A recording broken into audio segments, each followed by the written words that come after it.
tuning in. Very fascinating Parsha. We are now streaming live. Many thanks to Yossi Pugach, who is our intrepid host. And I want to mention that today we're going to be memorializing and dedicating this shiur to one of our regular viewers who unfortunately passed away last week, Fredy Nordmann, Aaron ben Avraham Berut, and from Zurich. So he was with us essentially every week, and we miss him. So we wish his family long life, b'sorot tovot, and his neshama shenem and aliyah.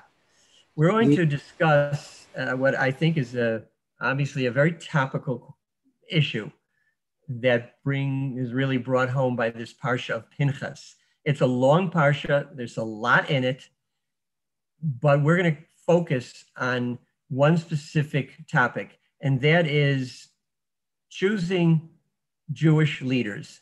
What's involved? Who makes a good Jewish leader? And what are we expecting from our leaders? It's obviously very contemporary considering the situation that we are in today. So one of the marks of a true leader is that he places the needs of his community or his nation above his own personal needs.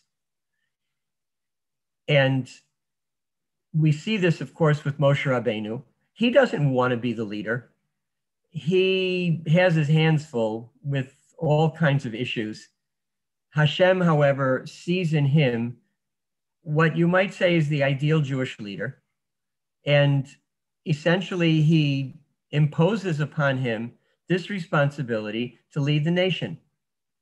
And as you know, Moshe resists greatly up until the point where Hashem actually gets mad at him.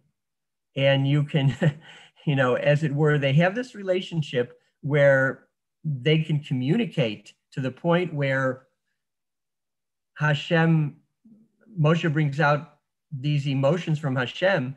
At some point, Moshe makes this very powerful statement, Tishlach biad tishlach, send in the hands of whom you will send. In other words, Moshe is trying, it seems, to say to Hashem, I don't want the job. Give it to somebody else.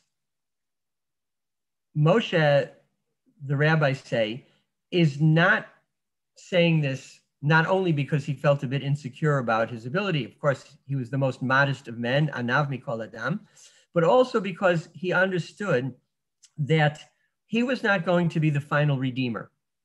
And essentially, in defense of the Jewish people, he was saying to Hashem, don't send me. Send the one who ultimately will redeem them, bring them to Eretz Yisrael, finish the task, Moshiach will come, Shalom al Yisrael. Hashem, however, says to him, that's not how Jewish history works. It's not linear. It doesn't go in a straight path. There are ups and there are downs. You will be the leader, and then at some point you'll give way to another leader. The nation will rise, the nation will fall, and this is a pattern we will go through in history until ultimately we will reach that final redemption. Moshe accepts this. He takes upon himself that job, and he is the great defender of Am Yisrael, par excellence. But the time comes, as we've seen, when new leadership is needed. And Moshe Rabbeinu understands, despite his many pleas, he's got to give way to a new shepherd. And part of his responsibility is not simply to leave that to chance. He has to find someone who's going to continue the job, and someone who will argue the case of Israel, who will educate them, someone to emulate, someone who, when necessary, will chastise them, but understand that he's doing it purely for their own good. This is a very tall order to find somebody who is capable of doing that. It's really not very simple at all. But Moshe understands that a good leader is able to groom and then train, perhaps, and bring forward someone who can continue that job. That is one of the marks of a real leader. Not someone, and again, I don't want to get too political, but to say very clearly that you know you're not going to be here forever. You have to be confident in yourself that you're the right leader, but that other people are also capable of leadership, and they have to be groomed. And that's essentially what's happening in this parsha. Well, Moshe knows he's not going to enter Eretz Yisrael. The people have to be guided by a new leader. And so he has to convince Hashem who that appropriate successor will be. Now, there are a few candidates. First of all, and if anybody wants to guess who the first candidate is, who would be the most obvious person to take over for Moshe Rabbeinu? At least his son. He would hope that every parent, wants to turn the reins over, whether you're head of a corporation or whether you're the rabbi of a city. And Moshe, by the way, let's remember, he is actually in the status of a king. He is, Moshe was considered, he did everything. He was the first Kohen Gadol. He also has the status of a king. And there are places where he's compared to that. Let me just see if I find, let me turn away for a second here. Okay, I'm not going to look for it now, but when the daughters of Tzlafchad, they come and they say, our father did not rebel against you. He was not part of that rebellion of Korach, but the rabbis say that essentially it is a capital offense to rebel against a king. And Moshe Rabbeinu was the status of a king. He would have loved for one of his sons to take over for him. But maybe this is the source for, okay, I see what Yehudit is saying, that they missed Yetziat Mitzrayim. Maybe that's a reason that they didn't have go through that same traumatic experience. But perhaps the primary point here is that leadership is ideally not an aristocracy, but a meritocracy. The one who deserves it the most gets it. So Moshe is told, I'm sorry, your son will not be the next manhig, the next leader. Moshe, in a kind of veiled indication from the text, Moshe would have liked, there are different types of leaders. There are leaders who are the spiritual leaders. And then there are or the physical leader, like the king. And then there are others who maybe are the parnas, they are the kind of patriarchs of the nation. And Moshe, in a sense, looks for some position he could give to one of his sons. But the truth is that Hashem says, no, the next leader is going to be an all-around person who takes care of everything. And this is indicated when the text hints to this, because ultimately we know the leader is going to be Yoshua, right? I don't want to spoil that for anyone. But God will tell Moshe that I want you to place your hand on Yoshua, and this is a symbol of the transference of leadership. V'samachta et yadcha alav. Place your hand on him. This is a kind of smicha, the original smicha that we don't have today, that was given by rabbis from one generation to the next, is they literally place their hands, and in a sense, their right to decide, and this was not given to everyone, it was given to a choice few. It passed through their body, through their hands, into the next generation, into the next leadership. So God says, put your hand on him. But when it comes time to actually do that, although God said, put your hand on him in the singular, what does the pasuk tell us? Vayismoch et yadav alav. Moshe placed both hands on him. Rashi, of course, immediately sees this and comments and says, Ba'ayin yafeh yoter v'yoter mimashin nitztava, or nitztaveh, more than he was commanded. HaKadosh Baruch Hu amar v'samachta et yadcha v'hu asa b'shtei yadav. And Rashi says, again, giving more, but this is a veiled hint that Moshe was thinking, okay, one hand will be for the leadership of the nation, as I was the spiritual leader, and the other hand will represent a different kind of leadership. But in the end, when Hashem tells him no, he's going to be the leader in every way, Moshe accepts Hashem's judgment and he puts both his hands on the next leader. Okay, so the first choice would have been one of Moshe's children. The next choice for leadership might have been, the next candidate might have been Pinchas. After all, Pinchas has shown very bold initiative in his disposal of Zimri in last week's Sedra, right? In this very violent but zealous act, which Pinchas does in killing Zimri and Cosby, what I sometimes call the Cosby Show. And it's interesting, there was another Cosby in the news this week. There's nothing that ever happens in the world that is not in this week's Parsha. So in any case, Pinchas shows this bold initiative, and God receives God's accolade for it. He was a VIP.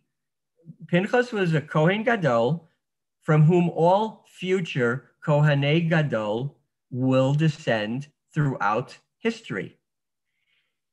So he's a possible candidate for leadership. But Moshe, he is wary. And he uncharacteristically initiates contact with God. You don't see this very often. The pasuk says, we know umpteen times, Vayedaber Hashem el Moshe lemor, but how often do you see Vayedaber Moshe el Hashem lemor? God, in a sense, Moshe, in a sense, calls to God, right? This is part of this reciprocal relationship that they have, but you don't see this. I'm not sure if it's anywhere else in the Torah where Vayedaber Moshe el Hashem, but he says, this is crucial, and I need an audience with you. I need to talk to you about this. And he addresses God in a strange way. He calls God Elokei Haruchot. Now, God has many names. In fact, some say that if you take all the letters of the Torah and you unscramble them, they all form names of God. So there are hundreds or thousands of different names. We know God by Hashem, Ribono Shel Olam, Hakadosh Baruch Hu, Keladon, Avinu Sheba Shamayim, Avinu Malkeinu. There's a million names for God. But Moshe calls him something very strange, Elokei Haruchot. He calls him the God of spirits. Rashi again comes to our help, and Rashi helps to save us and explain, what does this strange name of God mean? Lama ne'amar. Why did Moshe choose to call him this? Amar lefanav, because he said to God, Ribono Shel Olam, here's another name of God, right? Galui lefanecha dato shel kol echad v'echad. You know the temperament, the mindset, the thinking of every person. Ve'enan domin ze lezeh. And you know that people are different. We are not monolithic. Do you remember that famous story about the person who comes? He makes a journey to Vienna. Okay, it could be one of a couple cities from the shtetl, and he says, "I was in Vienna, and it's unbelievable. I met a Jew who was a free thinker, a Jew who was a socialist, a Jew who was a capitalist, a Jew who was an aristocrat, a Jew who was an intellectual. And he goes on, and the person says, you met a lot of Jews. And he says to him, no, that was all one Jew. So we have, but within the Jewish people, we have so many different types. So that's what Moshe says to Hashem. You know that, God. Maneh alehem manhig sheyeh sovel kol echad v'echad. We need someone in the leadership position who can tolerate and deal with everyone, each person, lefi dato, according to their own unique personality. And that's hard to find. I mean, if you think today, right, one of the reasons that, I have very expressed my opinion about the current government in Israel is that you have to have leadership that is not going to disparage and demonize and delegitimize different types of Jews in Israel and say, we don't accept you, or we want a government without you, or a country without you. You need someone who's going to somehow be able to bring together and tolerate and find room for all kinds of different people. And that's what Moshe is saying in calling God Elokei HaRuchot. People differ from each other in their personalities, and a leader has to accept that every Jew is a Tzelem Elokim, is created by God as a shadow of God, a part of God, a portion of God's image. And this is a veiled hint, I suggest, that Pinchas, for all of his good qualities, is not qualified to be the leader.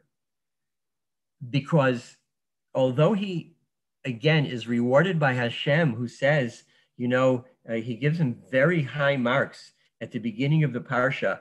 And he says to him, you stopped the plague that was going on, and Hineni noten lo et briti shalom. I'm giving him my covenant of peace. These are very complimentary. But Moshe understands that maybe he's not the right person to be the leader and relate to the different elements of society. And this is hinted to, if you're very careful and you see the text, in the second and third psukim in our Sedra, respectively, where the name Pinchas is spelled with a tiny yud. Okay, if you look in most printed editions, but certainly in the Sefer Torah itself, Pinchas has a small yud, its second letter, and also the word shalom, where it says, Hineni noten lo et briti shalom, the word shalom is written with a small vav. Now, rarely do we get any explanations why this is so. And there are many such letters, and there are many commentaries on why a letter might be small or big. There are more small letters than big letters. It wasn't like the sofer ran out of ink or he spilled extra ink. It was written purposely, either what we call a ot yezira, small, or kiti'ah, also can be cut off. So these two letters, Yud and Vav, appear here mysteriously small. I want to suggest that the letters Yud and Vav stand and spell out a name of God. Yud Vav is sometimes used as an abbreviation of God. And I think what Moshe was saying in veiled form, because maybe he didn't want to publicly or widely embarrass Pinchas, but he is implying, as noble as his act was, the violence he displayed diminished God's image and God's name. So these two letters that stand for God's name, they're written smaller, as if to say God was made smaller by the fact that he had to resort to this violence and to kill these people.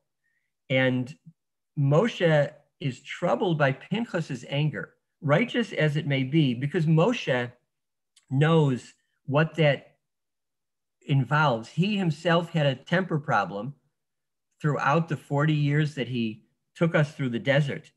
And remember that the final straw there, when God says you are not going to continue, you're not going to go into Israel, you're not going to continue as a leader, it's because Moshe loses his temper. It's brought to the boiling point, and either he strikes the rock instead of speaking to it, or he calls the people rebels, Shimu Nahamorim, or whatever it is, but clearly it's indicating that temper. And the propensity for raging jealousy and zealotry is a double-edged sword. And it can sometimes absolutely be necessary and productive, but at other times it can be self-destructive. And Moshe himself realizes this because Moshe also has had somewhat of a temper problem. And he sees that perhaps in Pinchas.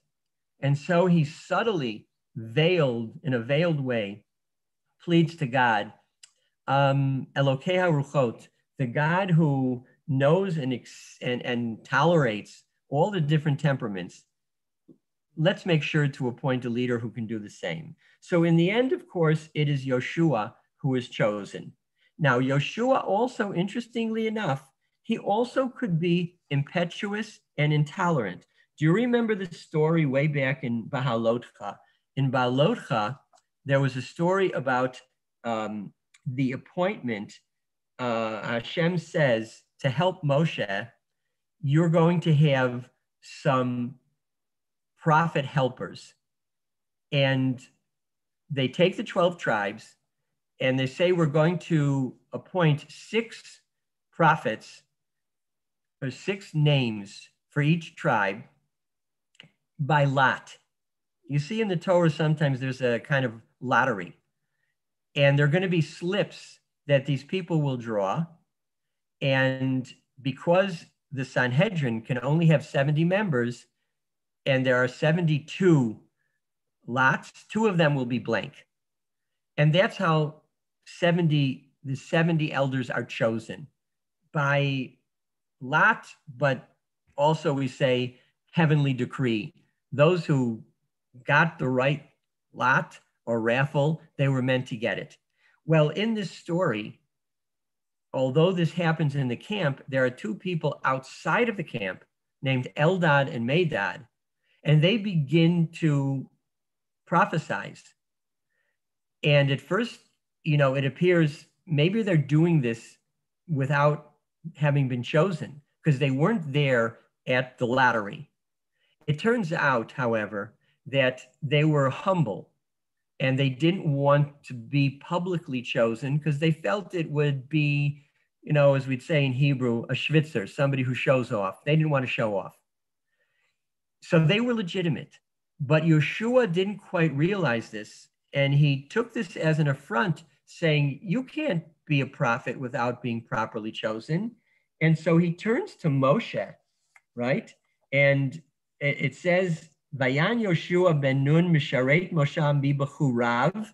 He served Moshe since his youth. And the veiled hint of the text here is that he may have had a certain youthful impetuousness. And he says to him, Adoni Moshe Klaim, my master Moshe Klaim. Now, Klaim, one commentary says, put them in prison. Take these 2 who prophesied ad lib when they shouldn't have, and put them in jail. But another commentary says Klaim means finish them, kill them. And Moshe replies in typical humility, Hamakaneh tali, are you so jealous for me? In other words, that there should be more prophets. Mi tain kol am Hashem nevi'im, ki tain Hashem et rucho alehem. Would it be that even more people are blessed with the gift of prophecy and Ruach HaKodesh? So we see from here that Yoshua also, like Moshe, had a certain propensity. And Moshe understands that, Yoshua, his protege, and in effect, really almost a son to Moshe, because he is the one who ministered to him and served him for all those years, he would have to learn from Moshe, the master, how to deal with a population as diverse and demanding as the people of Israel. Yoshua is described in the Torah as the moon and Moshe as the sun, to indicate that Yoshua reflected the best values of his mentor, even as the moon reflects the light of the sun. And Yoshua will go on to become a great leader in his own right, and will have the ability, like Moshe, to unite the people, because in order to enter and conquer Israel, we have to be united and we have to fight together, especially in this battle against the 7 nations of Canaan. And he will conquer also not just the nations, but his own particular issues and the urge to be intolerant. And Moshe will be satisfied that a new leader, a proper leader, has been chosen, someone who will take over for him. As much as Moshe wanted to go to Israel, he was also, by the way, willing to say, I'll be second, I'll step down. Now, this is another, I mean, it's also very contemporary, you know, as we're thinking about what's happening today in the Israeli government. Moshe said, I'm happy to be number 2. I don't have to be the head of the party. Let me go into Israel as one of the people. I'll step down. Hashem says, no, you'll never be able to do that, because look who you are and what you've built up and how the people feel about you. He even says, by the way, let me be a bird, turn me into a bird and let me fly along with the people just so I can come into the land of Israel. But it is not to be. And he's not in. But Moshe feels good that I'm putting the nation in good hands. I will train Yoshua. I will teach him what I know. I have taught him what I know over the years. And he's ready. And I believe he's the best man for the job. And that's an indication of the greatness of Moshe. And let me end with a story, with a true story that I mention sometimes. And certainly those, if anybody here comes from South Africa, you know what I'm talking about. The chief rabbi of South Africa, the previous chief rabbi, was Rabbi Cyril Harris. He was a very modest and a very humble person, and an erudite chief rabbi, was selflessly devoted to his people. And you know, when you're chief rabbi, essentially you're chief rabbi for life. But he became ill. Well, he became older. Let's put it that way first. And he realized that I'm going to have to groom somebody. I don't want the nation to be without leadership. And he felt strongly that a younger man needs to take over the helm and be in charge. And at some point there, he became seriously ill. And he decided to devote his last days. He could have just gone somewhere to relax, etc. He said, no, I have to pass on all of the knowledge or the leadership qualities or the tricks of the trade, so to speak, to my successor. And he spent tremendous amount of time with Rabbi Warren Goldstein. And shortly after they spent this time together, he passed away. And he ensured that the future of the Jewish community was going to continue to live on after him. It was a very selfless act. It was really emblematic of a person who was completely devoted to others and who realized that I have to put them first.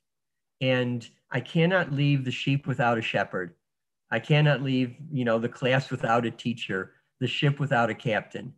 And it's a beautiful example in our own day of someone who showed that essential part of leadership that says, yes, I have to be great in my own right and do everything I can, but I know I'm not going to go on forever. I have to make sure that there's continuity.